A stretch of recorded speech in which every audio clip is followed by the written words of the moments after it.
Friends, ನಮಸ್ತೆ. Welcome to our channel creative Queens.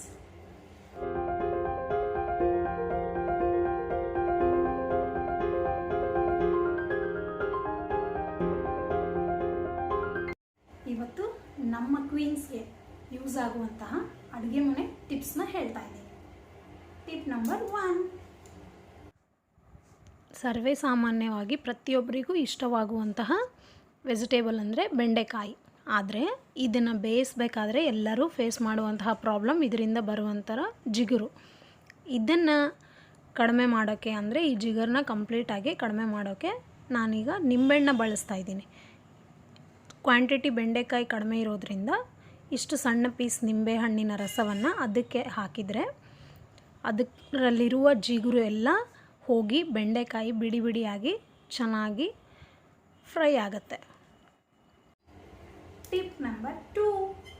ಅಕ್ಕಿ ತರಹ ರೆಗ್ಯುಲರ್ ಆಗಿ ಬಳಸುವಂತಹ ಮತ್ತೊಂದು ಪದಾರ್ಥ ತೊಗರಿಬೇಳೆ. ಇದಕ್ಕೆ ಹುಳ ಆಗಲಾರ್ದೆ ತೊಗರಿಬೇಳೆ ಚೆನ್ನಾಗಿರಬೇಕು ಅಂದರೆ ಇದರಲ್ಲಿ ಒಣಮೆಣಸಿನಕಾಯಿಯನ್ನು ಈ ಥರ ಇಟ್ಟು ನೀವು ಡಬ್ಬಿನ ಕ್ಲೋಸ್ ಮಾಡಿ ಸ್ಟೋರ್ ಮಾಡಿಕೊಂಡ್ರೆ ಯಾವುದೇ ರೀತಿಯ ಹುಳ ಆಗೋದಿಲ್ಲ ಮತ್ತು ತುಂಬ ದಿನಗಳವರೆಗೆ ಬೇಳೆ ಫ್ರೆಶ್ ಆಗಿರುತ್ತೆ. Tip number 3. ಹಸಿ ಕೊಬ್ಬರಿಯನ್ನು ತುಂಬ ದಿನಗಳವರೆಗೆ ಸ್ಟೋರ್ ಮಾಡಿಟ್ಕೊಳಕ್ಕಾಗೋದಿಲ್ಲ. ಹಸಿ ಕೊಬ್ಬರಿ ಹಾಗೆ ಫ್ರೆಶ್ ಆಗಿ ಇರಬೇಕು ಅಂದರೆ ಈ ಥರ ಸ್ಲೈಸಸ್ಸನ್ನಾಗಿ ಮಾಡಿ ಅಥವಾ ಸಣ್ಣ ಪೀಸಸ್ಸನ್ನಾಗಿ ಮಾಡಿಕೊಂಡು ಸ್ಟೀಲ್ ಡಬ್ಬ ಅಥವಾ ಪ್ಲಾಸ್ಟಿಕ್ ಡಬ್ಬದಲ್ಲಿ ಹಾಕಿ ಡೀಪ್ ಫ್ರಿಜರ್ನಲ್ಲಿ ಸ್ಟೋರ್ ಮಾಡಿದರೆ 1 ಮಂತ್ವರೆಗೂ ಹಸಿ ಕೊಬ್ಬರಿ ಹಾಗೇ ಇರುತ್ತೆ, ಹಾಳಾಗೋದಿಲ್ಲ. Tip number 4. ನಿಂಬೆಹಣ್ಣು ಹೆಲ್ತ್ಗೆ ತುಂಬಾ ಒಳ್ಳೆಯದು ಮತ್ತು ದೇಹಕ್ಕೆ ತಂಪನ್ನು ಕೊಡುತ್ತೆ. ಇದು ತುಂಬ ದಿನದವರೆಗೆ ಫ್ರೆಶ್ ಆಗಿರಬೇಕು ಅಂದರೆ ಈ ಥರ ನ್ಯೂಸ್ ಪೇಪರ್ನ ತೊಗೊಂಡು ಅದರಲ್ಲಿ ನಿಂಬೆಹಣ್ಣನ್ನು ಇಟ್ಟು ಈ ಥರ ಕ್ಲೋಸ್ ಮಾಡಿ ಕ್ಲಾತ್ ಕವರ್ ಇರುತ್ತಲ್ವ, ನಮಗೆ ಏನಾದರೂ ರೇಷನ್ ತೊಗೊಂಡಾಗ ಕೊಡ್ತಾರಲ್ವ ಕ್ಲಾತ್ ಕವರ್, ಇದರಲ್ಲಿ ಆ ನಿಂಬೆಹಣ್ಣುಗಳನ್ನು ಇಟ್ಟು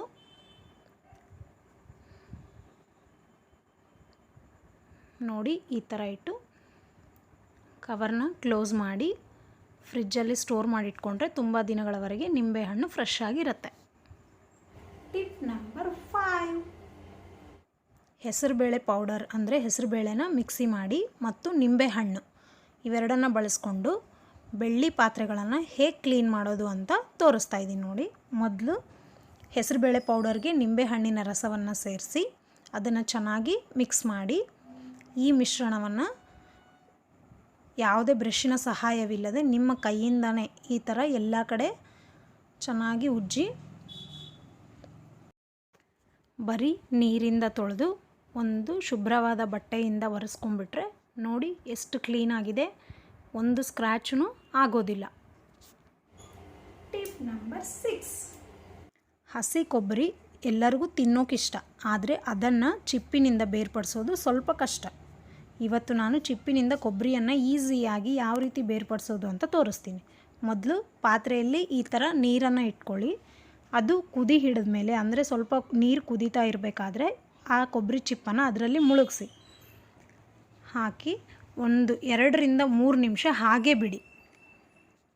3 ನಿಮಿಷ ಆದಮೇಲೆ ಪಾತ್ರೆಯನ್ನು ಕೆಳಗಿಳಿಸ್ಕೊಂಡು ಕೊಬ್ಬರಿಯನ್ನು ಹೊರಗಡೆ ತೆಗೆದುಕೊಂಡು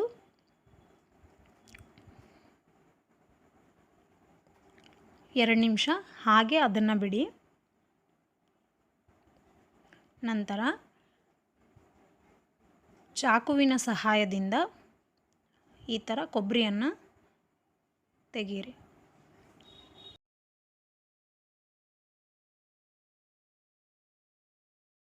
ತುಂಬಾ ಈಸಿಯಾಗಿ ಕೊಬ್ಬರಿ ಚಿಪ್ಪಿನಿಂದ ಸಪ್ರೇಟ್ ಆಗುತ್ತೆ.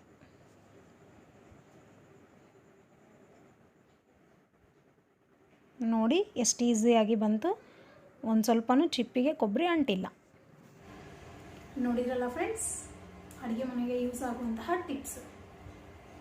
ನೀವು ಈ ಟಿಪ್ಸ್ನ ಟ್ರೈ ಮಾಡಿ. ನಮ್ಮ ನೆಕ್ಸ್ಟ್ ವಿಡಿಯೋ ಭಾವಗೀತೆ. Thanks for watching.